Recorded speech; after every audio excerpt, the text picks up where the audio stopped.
Welcome to Valvoline Raceway, where the sun is beating down, and a few moments ago it was a storm of biblical proportions. I was expecting to see, what's that guy, Noah, roll past us, Stewie. Yeah, and with all the animals as well. It was ridiculous. Like, there was little rivers flowing everywhere here, and as you said, the sun's out, but when you look to our right, you see the storm going off in the distance. And when you look to my right and to his left, you see Jess Cassidy, who's a frustrated late model racer.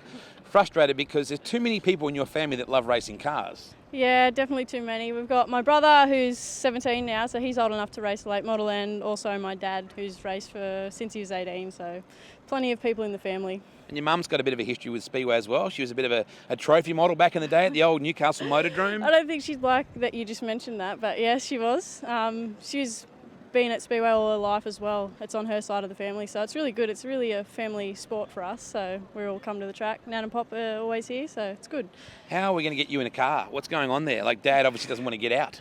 Yeah, well, we've got a second chassis at home, and we're just waiting for the engine. So, but then again, we've still got 3 drivers and 2 cars, so it's still going to be difficult. I'm not real good at maths, Stewie, but this doesn't sound like a good situation. Yeah, it doesn't at all. It makes it very hard. Jess, actually, I've got a question for you. When there is a rain out like this, how frustrating is it as you as a driver? It's very frustrating. I think we all get G'd up and ready to go, and then we get down here, and we're from Maitland, so it's about a 2-hour drive, so that makes it even worse. But I think afterwards we'll all go out somewhere and celebrate at a pub or something. I think last time I saw her dad was mentioning Hooters or something like that getting it, is it? Yeah, we could stop there. They're already left. Mum and Dad have already left, so I don't know where they're going. But how do you look in orange, Jess? Yeah, all right. Pick up some extra dollars, serving a few tables, Stewie? Well, quite possibly could, yes. I'm just leaving it. I know. Devastating result. You can run by yourself. You did speak to a few of the late model drivers earlier on today. Yeah, exactly. We caught up with Ben Nicastri, the apprentice, and he's doing quite a good job in the division these last few years, and looking forward to see him back at the track when we do get the race meeting in and stuff like that, because the late models are awesome to watch. You need to get onto his Facebook page, Jess, and check out the golf putt that he pulled completely out of a very dark, musty region. But it's what was it, 100-footer? Oh, not quite, probably about 80 foot, and it's won me a trip to Vegas. So happy days as far as I'm concerned. Yeah, you're a bit of an athlete too. Golf though? I've played a bit of golf. More of a tennis player, and golf was more of a hobby for me, not really a sport. Stewie's a bit of a tennis player too. His wife's been giving him backhanders for years. We're going to go to what we've done in the pits. We've had a few chats. There's a few people to speak to, including this young lady in more depth. So we'll go with what we can. There's no racing. It's beating down sun here. You wouldn't believe it. You're watching the Friday night slide. Loving this weather.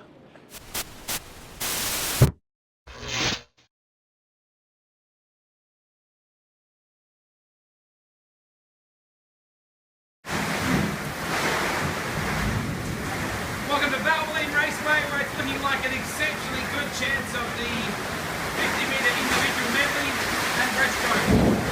No racing. Hang on, here or what?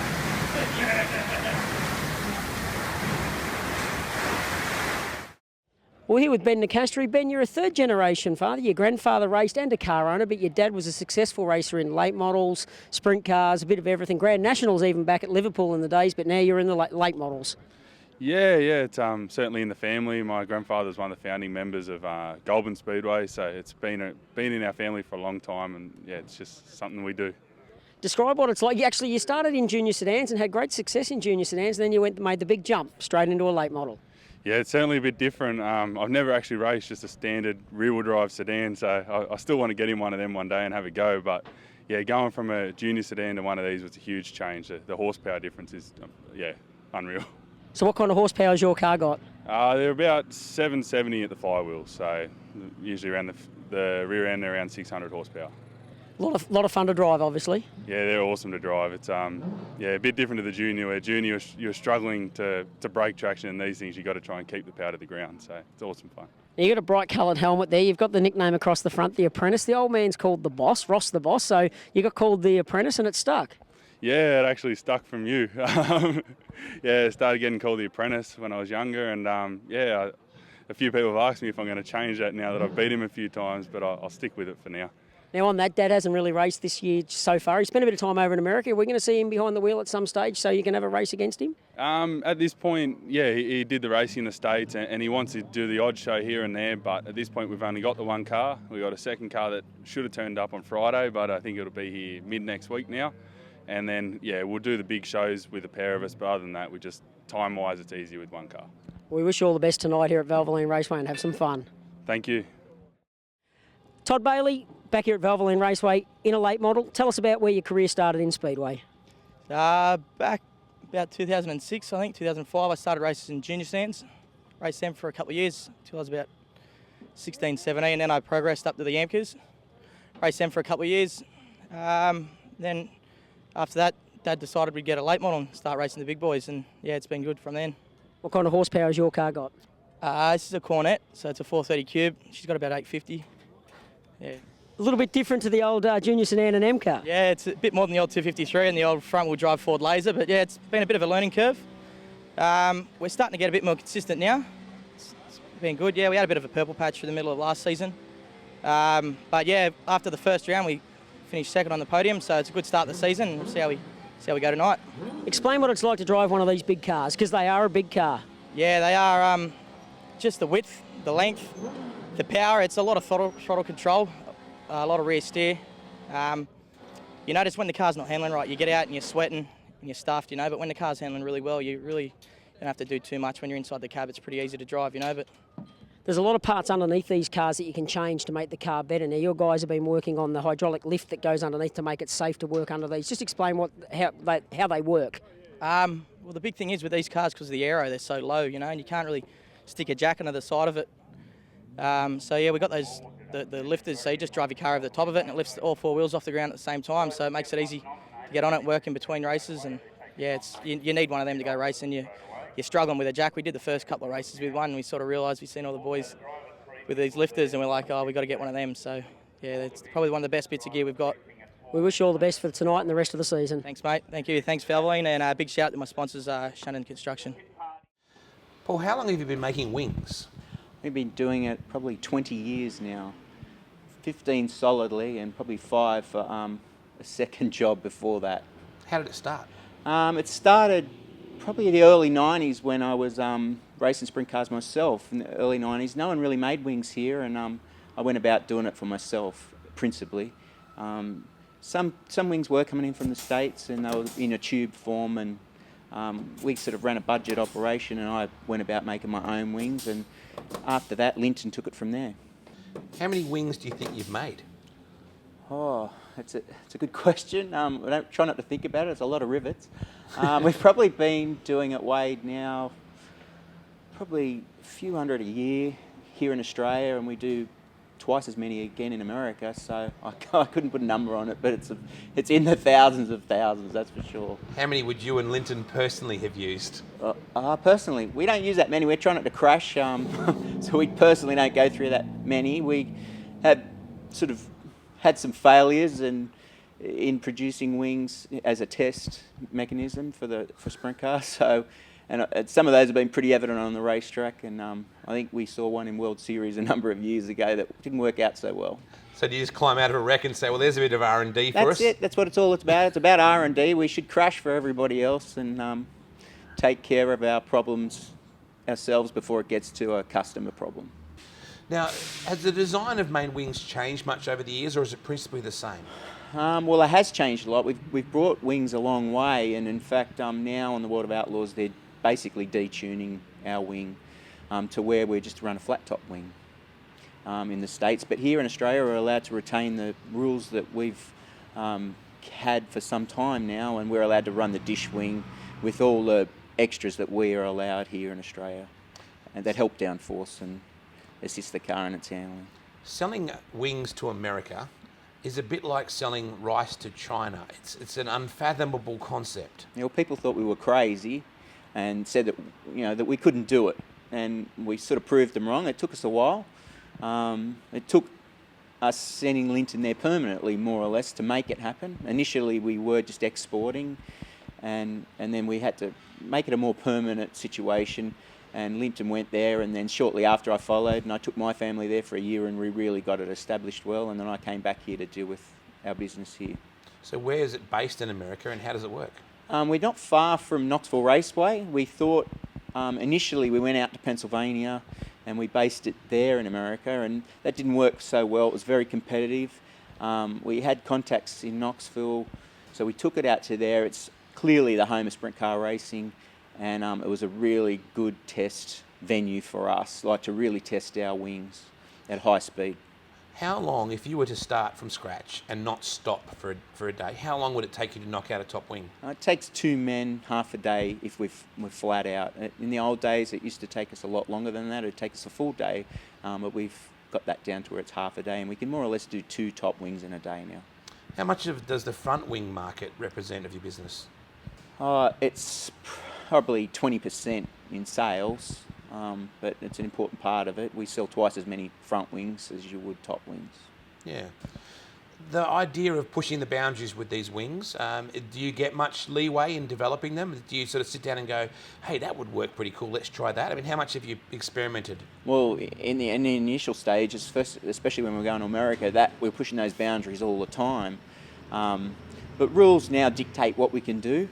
And more often than not, now we're building wings that are a little less in terms of downforce and performance than what we did some time ago when shocks weren't as good, and we didn't have permanent crew chiefs, and we were creating the downforce in the car in terms of everything it did to make the car handle. And now we've got other avenues of hooking a car up. We've got better torsion bars these days. We have better chassis, and we've got adjustable Jacobs ladders and things we didn't have before that help the car perform. So in principle, our wing has got to do a little less than it did probably 4 or 5 years ago. To a layperson, tell me how a wing works and what it weighs and how much down pressure it absorbs. Well, generally speaking, our wings here in Australia are about 40 pounds. They're a little heavier than the ones in America because they've got more on them. In America, we can get them down as low as 28 and even lighter than that sometimes. So in terms of kilos, for us Aussies? Probably about 20 kilos is a good number. Okay. So probably a little less than that. What does a wing do? Is that what you... Yeah. Okay, well, more or less a wing creates the downforce for the car. I mean, it's not just a signboard for sponsors. It's probably the last thing it is, really. Although people seem to spend a fair amount of money these days using the wing to advertise, and that's fair enough. Yeah. But downforce? It creates a fair amount of weight in terms of downforce, tons in fact, at high speed, and that varies with the velocity you're travelling. At Knoxville, they're averaging 125 miles an hour, so as they enter turn 1, they're probably 140 mile an hour, and here in Australia, we're doing probably 100 mile an hour, so it's significantly less. So the faster you travel, the more downforce it creates, and the more efficient that it is. And finally, Thomas is coming along. What does that mean to your racing career? I only race for fun, so I actually have just as much fun helping him. And my days of racing are less and less. I do it for just purely for fun, and I'm looking forward to just being in the pits with him and having fun with him. Well, Tom, you must be pumped. First driving a sprint car. Yep. How are you feeling? Nervous, excited, both? I'm not nervous or excited. I'm pretty pumped to race the car, just like you said. It's going to be a great experience, and I've been looking forward to it for a long time. What have you driven before this? I've driven a leader car last year, and before that, I raced go-karts for 2 years. Very full time. Okay, so, I mean, the leader car is not that greatly derived from the whole concept. You've got a wing, you would have done many laps of Parramatta, so you've at least got that in your pocket. Mm-hmm. Yeah, Dad knew exactly what to do with the car all the time, and it always worked out great. I was really just a passenger, so it was a great little car to drive and to prep me for this. How long has this moment been coming? Forever, really. The amount of times I've been asked, when's your first run going to be, is ridiculous. So it's finally happening, and I'm sure everyone will be excited to see it. So tell me who you are and what you do. I'm just Tom Jeffrey. I'm only 17, and I just finished school at Rouse Anglican College, and I've been waiting to do this. Yeah. Now, what's your plans apart from racing? I want to go to university and do an engineering course, and I'll wait to see where that takes me in the future. Now, you're waiting on your exam results. They come the week before Christmas. Yeah. Is it going to be a happy Christmas, or are you worried? That'll be interesting. I'm sure we'll have to wait to find out. Now, obviously, Dad said you've got to finish your studies before you do this. Yep. Okay. So that's what we've been waiting for, and now it's just ended last Friday, so now we're ready. Tell me about Mum. We don't see Mum much in this whole picture. Does she like racing? Does she like the idea of you doing this, or how's she coping? I wouldn't lie to you and say that she loves it, but Dad slowly smoothed the idea to her for over a long period of time, and everyone's always known that I was going to race, and I don't know how much Mum knew, but I'm sure she knows now. How hands-on are you with the car? Well, more and more recently, I've been here during the week, getting ready with the car, but obviously over HC I wasn't doing too much with Dad, but I'm here now and I'm ready to work on it. I'm ready to race. Now, it's not just Australia. Of course, Vortex is huge in America, much bigger than it is here in Australia, and there's some plans for you to move over there and race a bit. Yeah, I'll be going there next year to race at Knoxville, hopefully. And we have our car there and our trailer and our setup at Uncle Lint's, so we'll be ready to race there for me, and that's exciting and definitely something to look forward to. You wouldn't have known anything but racing your whole life. Yeah, you could say that. I've been around racing forever. I've always watched Dad and Uncle Lint down at the Speedway. I've always been sitting up on the hill with someone, and in more recent years I've ended up in the pits and at Knoxville and stuff, watching the Knoxville Nationals and whatnot. So definitely something that's been a part of my life for a very long time. When I was 16, my dad let me have the Volkswagen, the Beetle, the 58 Volkswagen. Do you understand the privilege that this is as a 16-year-old to be driving something like this, that your father has given you the opportunity to race? Yeah, definitely.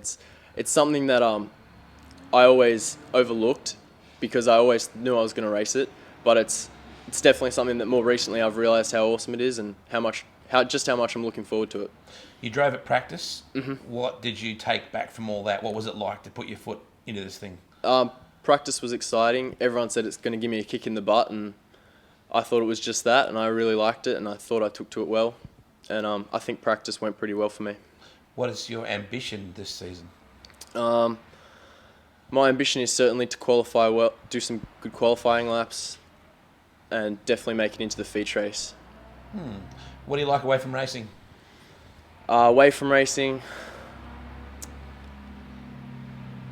Is there an away from racing? there is an away from racing. There's a girlfriend, there's hanging out with my mates, there's playing games, everything. Okay, so Xbox and PlayStation sort of stuff? Yeah, after HSC, yes. What type of games do you play? Just racing games, really. So you're not killing things? Back in the day, yes. And now that you're mature and much older, you just race? Yeah. Cool. So first night, what's the ambition for the first night? The ambition for the first night is to qualify really well. Obviously, it's going to be like a practice qualifying because I have to start from the rear anyway, but I definitely want to see how great I can go in qualifying and then hopefully move forward in the heats after I start from the rear. Sorry we couldn't show any racing on this week's program because unfortunately last Saturday we got rained out. But we did get a chance to meet some of the stars, particularly of the late models, and also rising sprint car star, who was about to kick his career off, in Tom Jeffrey. On next week's show we'll have plenty of great racing. We might even show you a very cool snippet of when it was called Parramatta City Raceway back in the late 70s when it was first ever built. Of course, this weekend, Valvoline Raceway honours Sid Hopping with the sprint car shootout with the pole shuffle, plus there's 50 wingless cars and the crowd-pleasing fender benders as well. We'll catch you on the Friday Night Slide next time. Don't forget to check out valvolineraceway.com.au or like us on Facebook. And remember, Speedway runs rings around your average Saturday night.